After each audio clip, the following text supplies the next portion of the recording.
వ్యతిరేకంగా దేవుడు సేవించాడు కనుక దానియేలుతో దేవుడు ఉన్నాడు. హల్లెలూయా. మరి ఈ రోజు నీవు అలా ప్రార్థన చేస్తున్నావా?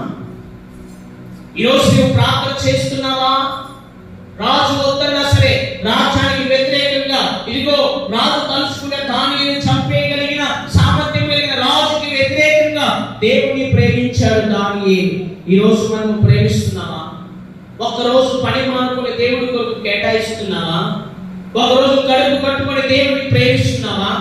ఒకరోజు నీకు కావలసిన అన్ని కట్టుబెట్టి అన్ని కట్టేసుకొని దేవుడి కొరకు నీవు ప్రేమిస్తున్నావా? ఒక ఆదివారం దేవుడి మందిరానికి రావడం కాదు నీ పరిచర్య. ఒక ఆదివారం దేవుడిని సేవించడం కాదు నీ పరిచర్య. ఒక రోజు దేవుడి మందిరానికి వచ్చి బైబిల్ తీసి చదవడం కాదు నీ పరిచర్య. ఇదిగో అన్ని అనుకూలపరచబడ్డప్పుడు కాదు నీవు దేవుడిని సేవించాల్సింది. ఏమీ లేనప్పుడు కూడా నీవు దేవుడిని సేవించాలి. హల్లెలూయా. ఏమీ లేనప్పుడు, అన్ని కోల్పోయినప్పుడు, అన్ని నీ ఎదురు దూరమైపోయినప్పుడు, నమ్మిన వారు మోసం చేసినప్పుడు కూడా నీవు దేవుడిని